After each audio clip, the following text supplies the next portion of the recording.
Yo, what's good, everybody? It's your girl, Ransom, and welcome back to Vybez Don't Lie, the creative channel. And before we get into the episode, I just want to give a little shout out.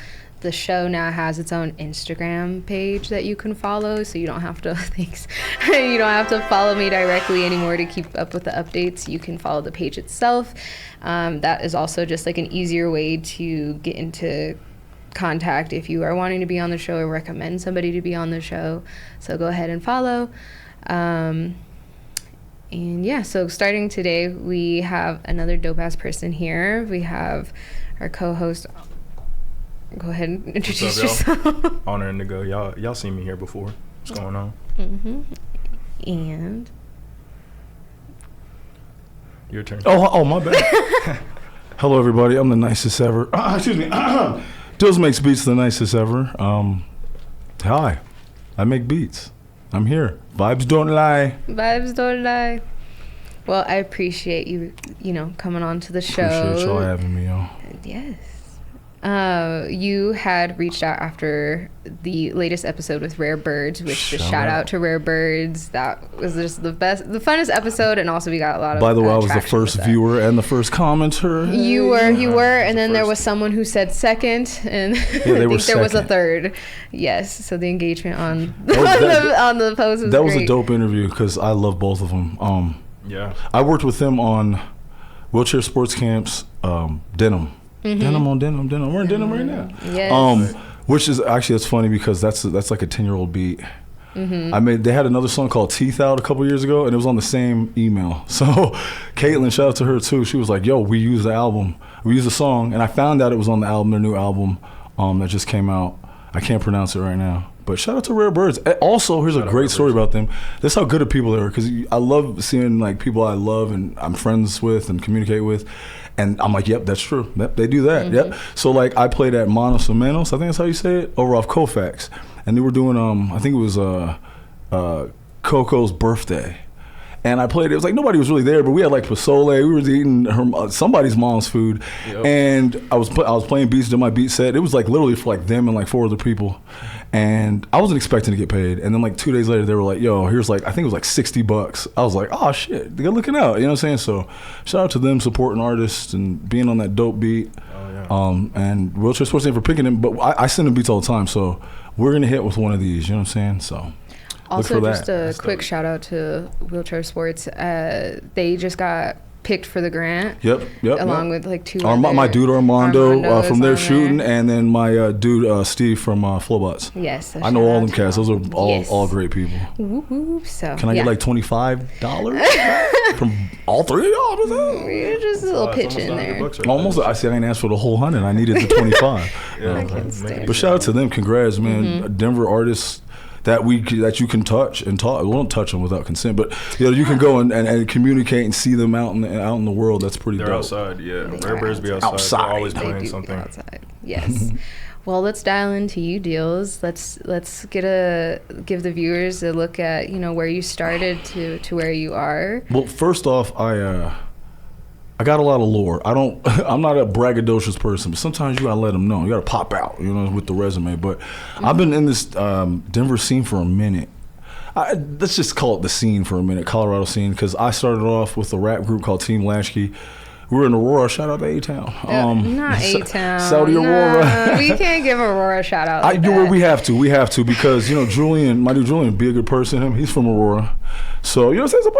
There's some people from Aurora. The Miami Dolphins coach, he's from Aurora, or he's the X one. He's not. He's the Chargers. It doesn't matter. But you got some people from Aurora. But I started there doing that, and then I started linking up with cats like Flowbots and my dude Dejan, Donnie Cool, and we were going to every hip hop show, harassing people, but we would be there. And I used to rap. I'm still good, but people really knew me for that. I had some rap battles, beat some notable people in it, but okay. So then I had that, and then I decided just after that group, Team Latchy, shout out to Team Latchy, I kind of just did my own thing. I was like, I was DJing at the time, so I went from like trying to make beats, well, from way back 17, 16 on PlayStation, so like PlayStation Music Generator, if you know that one. And then Fruity Loops, and then Reason, and then MPCs. So like I kind of shifted through a whole bunch of stuff. DJ'd for a bunch of years. I DJ'd at Metal Art for like 2 years on Sundays. built that following, and then after that, I kind of just got deep in the beats. I got in production. I was a mixy boy. I was out partying all the time because when you DJ, you gotta do that network thing. But a lot of those relationships helped actually.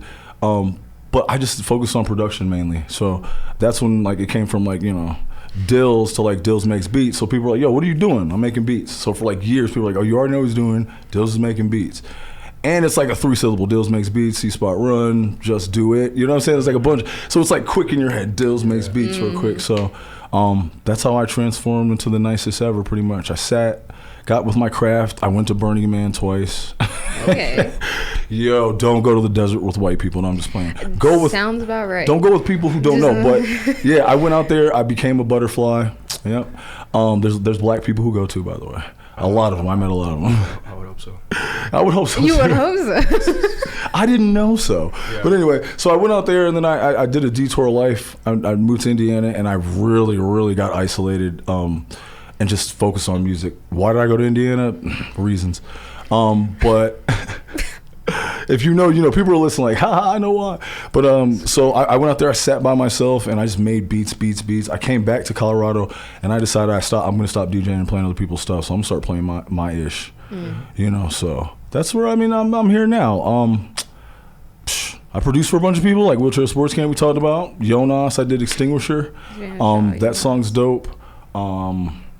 Decca, my dude Decca, shout out to Decca. That's the biggest album I've been on. So yeah, and I'm producing for a bunch of other people. I mean, I can say names, but they haven't paid me yet, so no promotion. It's in the works. Yeah. Yo, that's funny. Hearing your progression to where you are now as a producer, because I hear a lot of people coming from Rare Birds, coming from physical MPC's physical gear, moving into the DAW. Yep. So what's advantage or disadvantage do you feel like you have? Kind of moving from or into a DAW, kind of back outside into the physical. That's why easier. MPC here. Yeah. Man, that first of all, I heard everything you said. That's a great question. That was a great question. I'm happy you said that because it's all about and I know you know what you're talking about now. A little bit. So let's take it back to vinyl. So when I first DJed, when I was 17 years old, I moved to Seattle, Washington. Right, shout out to Redmond, and I begged my mom to get me a Funkmaster Flex starter DJ kit. Okay, this is 2003. Oh shit! So it was in a blue box. Imagine this: you can get a mixer, 2 turntables, 2 needles for $200. Wow. Now this wasn't the best, but as a 17-year-old trying to figure out DJing stuff, you put the quarters on the thing and stuff. And I bought 2 of every record. I think the first 2 albums I bought was 50 Cent, Many Men. Yeah. In the club, I bought double of them, and then I bought Punjabi MC and Jay-Z. The Boys joint, whatever. That joint. Yo, shout out to my Indian and Punjab people, shout out. And Pakistani people, shout out. But I was really obsessed with how you do it, the craft. Okay, you need to get vinyl, you need to sample out vinyl, you need to beat match. So I did all that on the most cheapest thing ever. In my bedroom, the setup was my dresser was in the middle of it. I had my DJ set up, and I would record Dave Chappelle show, the musical guests. I would record them into my JVC. Y'all don't know about JVC kaboom boxes. You could record the cassette into that. So I had De La Soul, Much More. I had. I some good music going in, yeah. Straight off the cassette. So I would literally play the cassette and then cut over that joint, over joints like that.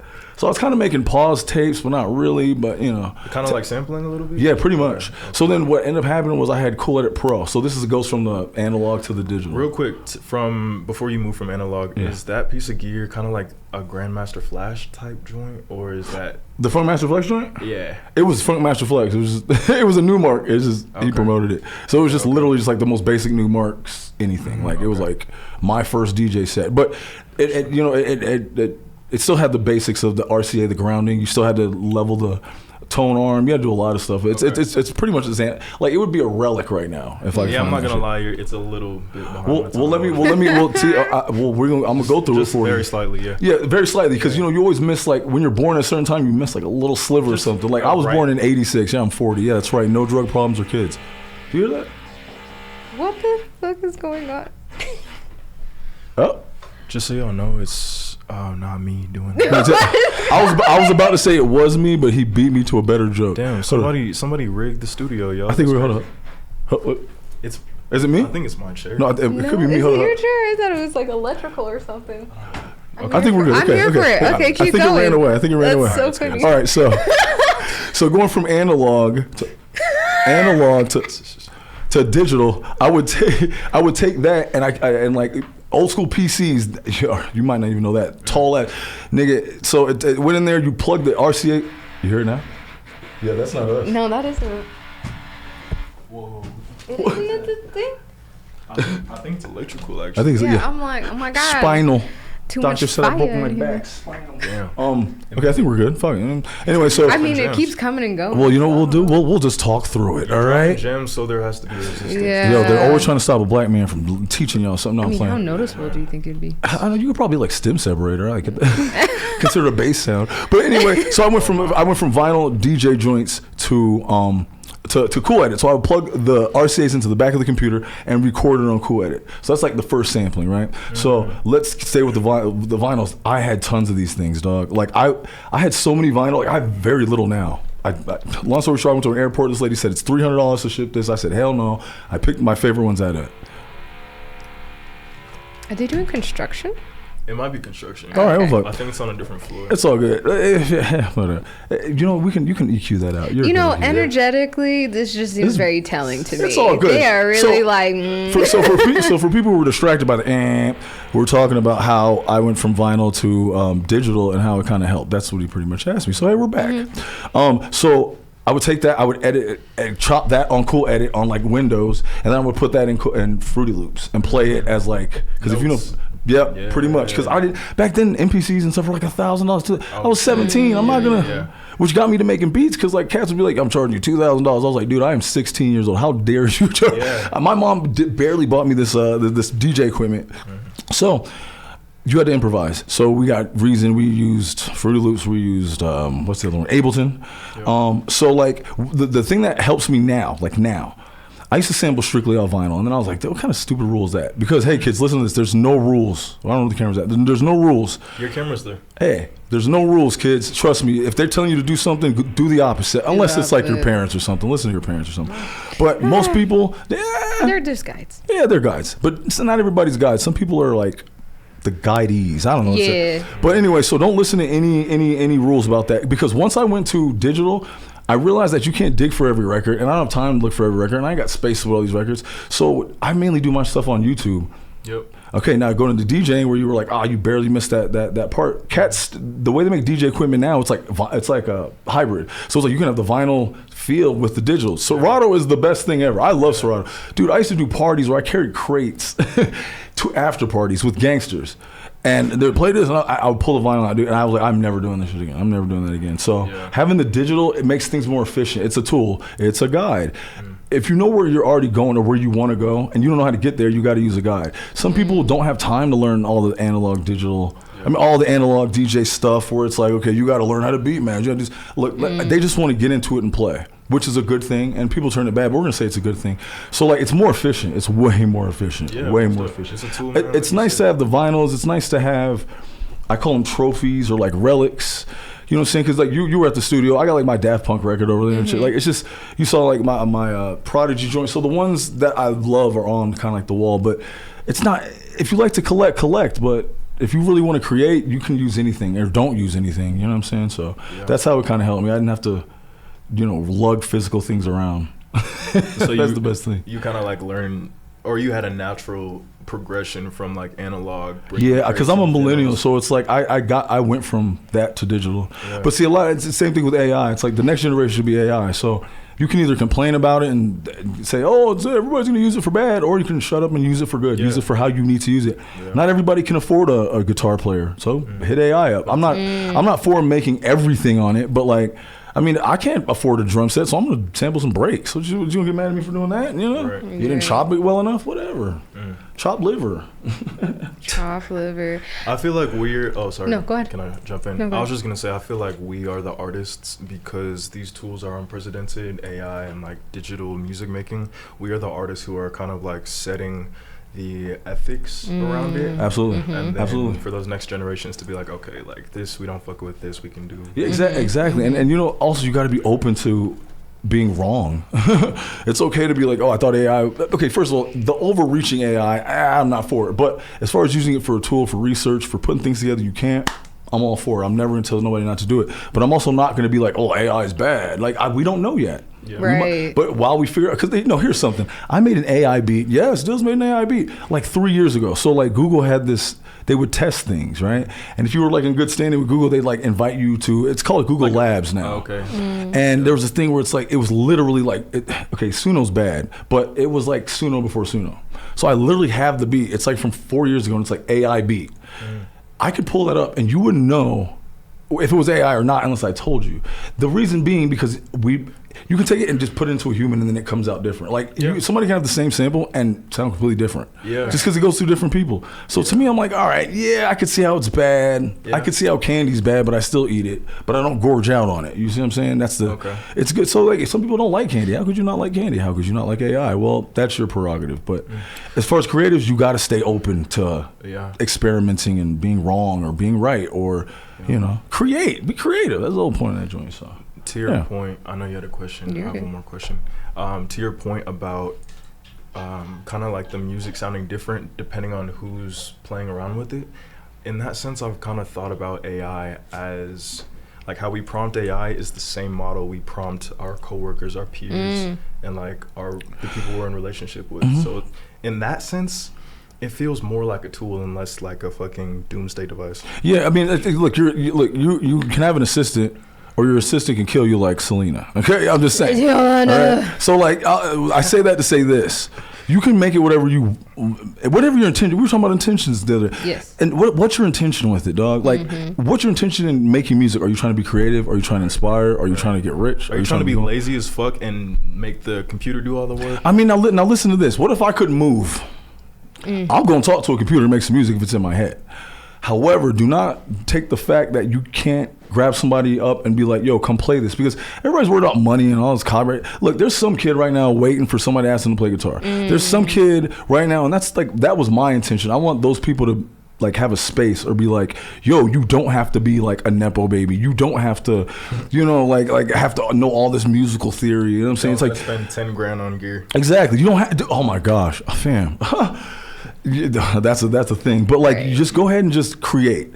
Wherever you start, just as long as your intention is to create or do something positive with it, go nuts. You know what I'm saying? And how you were saying, people, it's kind of like how you talk to people. I mean, the thing about prompting is y'all need to read.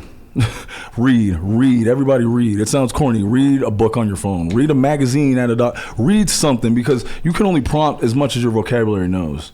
So that's like, you know, again, be creative. How creative can you get with your prompting? Yeah. That's up to you. And if it's slop, then you're starting off slop. But if your intention is to make art, you'll figure it out. Straight up. So. For sure. Damn. Be nice to the AI. Be nice to the AI. For some people, y'all, when AI, if it does revolt, y'all know. Yeah, first of all, I'm unplugging that joint. Y'all can't.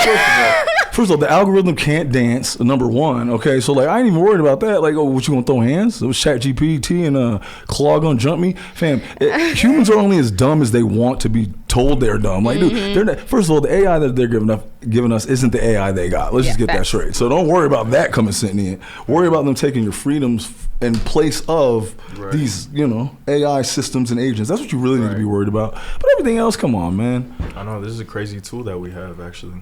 Yeah. That was so deep.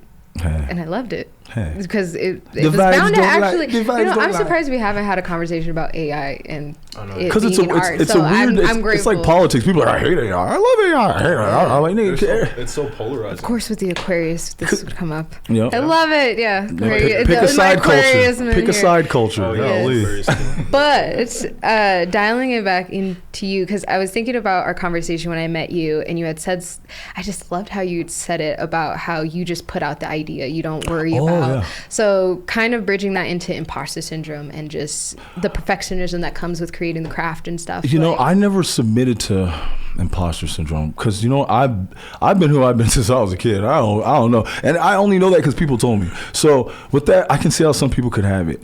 Mine, I literally worked, and sometimes I forget.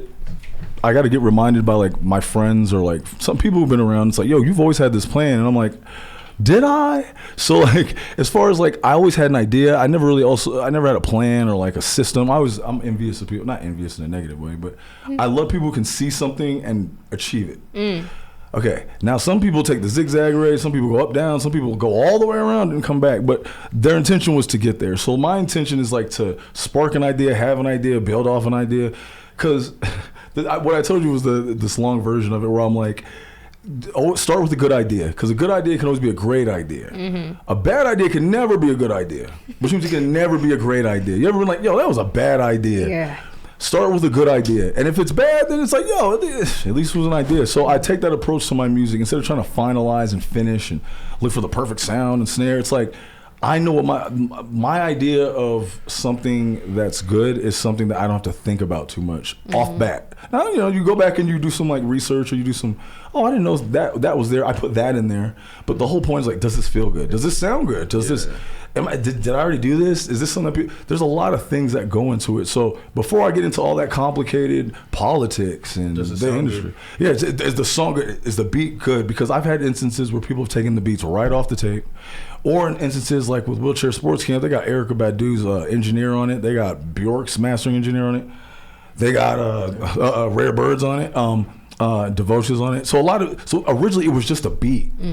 And I love that beat. But I love the foresight that they saw with it. So that's why I love people who can get things done. But my idea was already there. They just platformed off of it. I had forgotten about it. And I was like, wow. And then the way they embellished it, that goes to show you, like, imagine if it was like, nope, that's done. That's it. That's terrible, because then like I wouldn't have any room to do any of that. So when I say idea, it's like there's room for ideas. When my idea's on the table, I'm down for, if I gave it to you, you figure out what you want to do with it type. I'm on to the next idea. So I just want to spark an idea off my idea and maybe make some money off the idea. That'd be cool. But just the fact that I'd made something and didn't overthink it and didn't overmix it and didn't you know what I mean? Some shit is just like basic. And people are like, I love that one. And some shit I put my heart into, and they're like, I like the basic one better. So it's just, once it leaves my head, it's done. It's done. The idea is out there, and if it doesn't work, then it doesn't work. It wasn't a bad idea, though. Remember that, kids. Right. Which, I mean, enabled you to be able to create, and you sent them to me where you have 10 tracks on each one. Yeah. And you have how many now at this point? The one that I updated, out of all of the beats, I made like 800 beats this year so far. 300 of them are good, literally.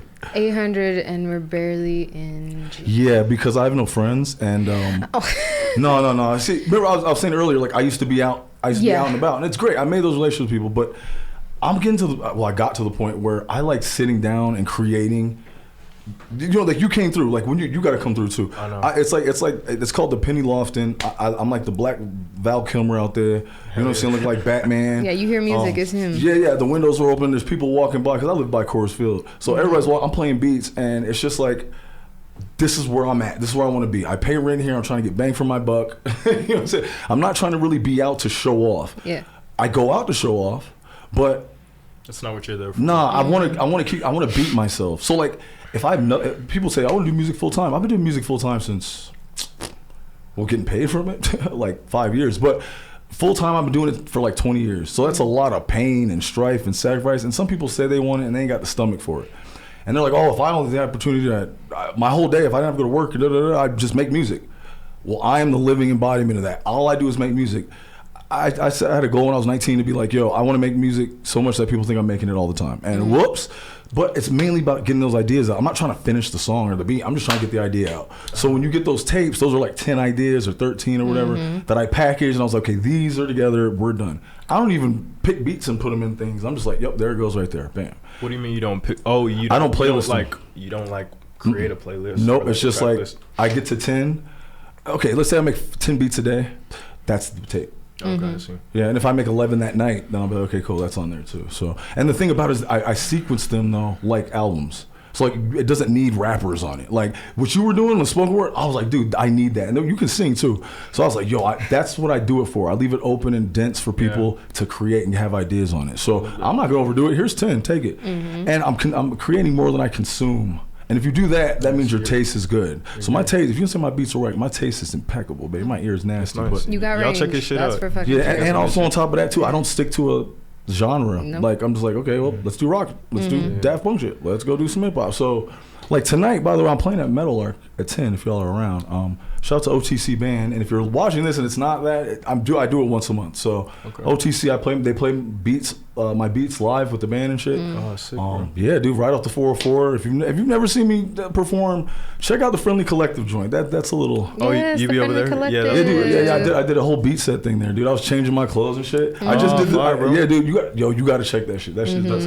I just did the second one for them a couple weeks ago, so that'll be out whenever. Okay, circling back real quick, you said the intention is to just get the ideas out. What does it look like when you just have some elements of the song but not really like a full picture? I don't. That's the idea. It doesn't have to be a full picture. That's it. Because like, okay, so if I chop the sample and I put the drums in that shit, and I'm like, all right, cool, this is all right. Save it. Okay, cool. And somebody else hears it. That's up to them to tell me that shit. Because I could be like, yeah, that shit is trash. Like, I love it. So I give it enough density to almost be done. So you have, but it could stand alone. Yeah, I see. So. With like more space, maybe. Yeah. There's a song called It's called James Joint by Rihanna. I love that song. I've sampled that twice. Dude, I need to like actually make a song or some shit because it drives me. Dude, I sampled it twice. I'll send it to you. I sampled that twice. I actually sampled it in some shit like years ago. But that song, it has like two instruments. If you listen to it, it's like a bass and then like a keyboard. Yeah. The harp. Yep. And then shout out to James Fauntleroy for writing that too. Oh, James Fauntleroy. Yeah, man. Sense. Yeah, dude. I was gonna say, yeah. So in your practice, would you say you're just as practiced in sending your music to people, whoever that is, as like creating it? Is that like high on the priority list? Yeah, you got. I kept hearing this thing where it's like, you have to create a universe. What do you think? Man, forget that. Look, here's the deal. I built relationships. I make so much music that I have to give it to somebody. I can't put it out. So I'll send it to my mom. I'll send it to my friends' moms. I'll send it to my brother-in-law. I'll send it to my old boss. I'll send it to you. I'll send it, and it's right from me. It's directly from the source, right? So if you're getting it from me, you know that I made it. So when I kind of perfected it to where I'm like, okay, I can't send everybody everything, so I'll send you like 2 beat tapes, and then you might miss the next 3, and then I'll send it. So I'm kind of like right now, just touching different which is a great question because right now I'm refining things for artists. So like some artists don't like to see a lot of that shit. Yeah. Okay, cool. I'll do 5. Or some artists like send me 1. So I'll curate things like for Homeboy Sandman. He don't like 10 tracks on a beat. Shout out to Angel, man. I send him 5, 1, 2. People like Von P or like Open Mike Eagle, I'll send them a tape and they'll listen to the whole thing. I mean, it just varies pretty much. Like, I send my mom all my R&B stuff. Like that's like that's her lane right there. Yeah, she taught me. Shout out to mom. Shout out to Grandma Shern and my pops, Granddadley, because my name's Hadley. His name's Hadley, so we call him Granddadley. Oh, cool. My mom showed me all the R&B. So when I'm making R&B joints, I don't care how sexy they are. You paying homage? Yeah, I mean, like, Mom, I'm like, Mom, what do you think, Mom? And she'll literally, she's like, back in the day, she's like, why are you always doing that bang, bang, bang? And then now she's like, you're a genius. I'm like, thanks, Mom. So like, I'll send her snippets of things and be like, yo, what you think about this? And she's like, I like that one, but that one's a little better. I was like, okay, well, you don't know what you're talking about, Mom, but it's okay. But no, she does. So okay, so I have two questions from here. One, do you feel like sending your music to certain people impedes your creative process? Nope. If it is just a video or just a snippet, pardon me, and then so knowing that too is quick with it. I look, here's the deal. Next. Ask the second one. You can elaborate on that real quick. No, I just don't care. That's the thing. I look here. It's not nobody's stopping me because I've never gotten myself in trouble. Remember that, kids. I've never been by myself and been arrested. I've never been by myself and gotten beaten up. I've never been by the only time I by myself and I'm really comfortable is when I'm just creating. And creating, I don't really care. Nobody's gonna stop me from doing that. That's so it's never gonna impede. And I make so much stuff anyway. Somebody's gotta hear it. I can't be like, oh, I'm the dopest, I'm the nicest, and ain't nobody heard my stuff. So it's kind of like building the lore of like, here, you got this, I ain't got this, you got this. And I have cats literally hit me up like, why haven't you sent me a tape? I'm sorry, I didn't know I was supposed to. Yeah, well, he got a tape, so it doesn't. It actually empowers me, to be honest with you. Oh, okay, that's dope, man. I love that. It just like keeps the fire under you, and it's like it has nothing to do with other people. Yeah, it's a proof of life too. It's like, hey, I'm alive, everybody. Here's some music. How are you, Dealz? I'm good. Here's some music. Shut up. He's not creating. It's a we problem. were kind of talking about it before we hopped in here, but that's like building a cult following with music. Oh yeah. Where does use pitching your music to your people? Like I said before, it's like, okay, so I do my live shows, my beat sets, and I have fans from other records that are like, yo, I came to see you. Like this one girl drove from like Minnesota to come see you. Nice. And she didn't even have Instagram. Shout out to her. Hey. So I'm like excited about it. I'm like, yo, you heard this Decker remix? Oh, I'm gonna send it to you right now. And fans love that, right? Also, I'm just a cool ass cat too, man. If y'all ever met me, yo, everybody knows me. I'm not one of those get friendly with everybody, but if you know me, you have a story with me. So like, I create that little experience with that. I also go streaming every day. Like even if there's like, I multi-stream every day, like twice, 3 times a day. What do you stream on? On Twitch, Instagram, and YouTube at the same time. Oh, nice. Yeah, so I multi-stream it. So if I'm making beats, you're catching me talking shit and doing stuff. I'm gonna start playing Pokemon on that shit too. But literally, it'll be like 20, 25 people, 100 people, and then it'll be 2. But one of those people were there the whole time. So like, cats will be like, yo, I just found you off the algorithm. Like, yo, thank you, Al. Yo, your shit's dope, and my shit's dope. And I talk to people on it. So like, I create like that. The cats are like, yo, nobody ever shows us their studio. No people ever shouts us out. DJs be like, get off the stage. I'll be messing with you. It's about creating that connection outside of that. Like, who are you as a person outside of that? Yes. If you're an a-hole, you better play that on the art side. Like, you better like, but you can't treat people like they don't know anything. You can't treat people like you're above them because you play music. You make music. Ooh, wow, the stage is like this far off the ground. So it's like you want people to feel a part of it because it inspires them. Wow, if this dude told me I could do it, I could probably do it because his shit is dope. So that's all it really is, dude. Like, it's that cult following, like it's going away from digital shit. Trust me, everybody. The AI is gonna make you go that way, but you can still use it, as we said. But you got to connect with real people. Yep. You got to connect with real musicians. I feel like I'm the only producer. I could correct me if I'm wrong out there, because I don't know, I'm right. The only producer that messes with live people live. So like, musicians respect me because I know what I'm talking about. I'm just a kid with a sampler hitting the pads and stuff, but you gotta be able to just like learn, shut up, know when to speak, and then when it's your time to kind of pop off, then show what you got going on, and people will follow that. But you gotta be nice. Yeah. Well, be nice. Okay. I love how that played off of what you said, Honor, about how people put artists on a pedestal and how it's things like this that bring back that humanness. Yes. Yeah. So I love that. You got, I mean, if you're gonna listen, if you're gonna be a fan, first of all, don't be a fan, be a friend. Supporter. Be a friend, dog. But you got to do that. You got to put in the extra work. A lot of this music stuff is like, yo, I make music. I'm entitled to 0.00004 of a stream. Like, are you dope though? Why does anybody listen? I make content. Are you nice though? Are you dope though? What do you make? Like, the content thing is overrated so much. Like, I'm not gonna post 3 times for you. I'm gonna post on my story. I don't care if Instagram likes it or not. If the people will come to you, if you kind of have that, yo, I've been doing this. I have the confidence to do it. I'm successful at it. I pay bills on it. Hey, that gives people, that empowers people. And some people just want to feel valued and want to feel heard and want to feel noticed. Yep. So, when cats want to work with me, I'm like, yeah, dude, here's some beats, because I make so much anyway. And just having like certain, now some rappers, some of y'all, I'm a charge. I'm a charge. But even when new cats come up, I'm like, don't even worry about the money right quick. Make sure your shit is dope. Then we'll figure that shit out, So, make people feel empowered, man. So just be a real artist, be a real nigga. Human. Same OG. Yeah, real nice. Even though I got my own TV. Okay. I fucked that up. He said my own CD. I was like, all right, Genuine, I'm sorry. TV too? I'm sorry. Genuine, I'm sorry. I do have my own TV though. There you go, man. Shout out the TV. Yo, look, don't you got to go in like 3 minutes? I'm over looking at the clock like. Yeah. I know, I'm like, we got to end it? Well, okay, well, here's what we're going to do. I'm going to ask y'all a question. Okay. What's the first, okay, ladies first. What's your second favorite song and why? Second favorite song? Second favorite. Oh, it gets people all the time. That's a good question. That's a great question. Mine usually depends on the mood. Okay, it was just number 2 is so easy because you can lie. Like, it's okay. Look, I love Beatles. Yellow Submarine. Okay, I'll start. No, white voice. Okay, I'll just say like Moreau, Lover from the Past. Lover from the Past. Yeah. Maroon. Okay, people watching and listening, listen to that song. Why do you like that song? It's a dark wave song. You like dark wave? Yeah, it's dark wave and just good. But then there's like not the perfect girl. Oh man, okay, listen to it. It makes me feel there are no good. words. That's it. It's just like the beat of it. It's so good. Okay, the most honorable. What is your second favorite song? I appreciate the honorable mention. Come there. on, man.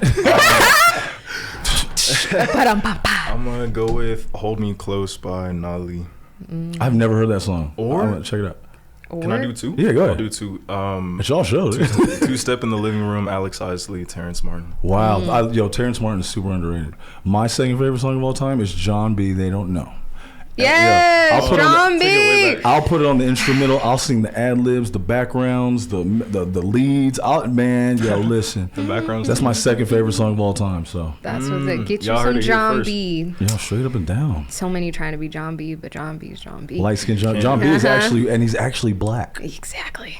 He's not. He's but he's allowed. He's white chocolate. He's allowed. He's white He's chocolate by invited. association. White chocolate, Jason Williams, John B, If you, Albert Einstein.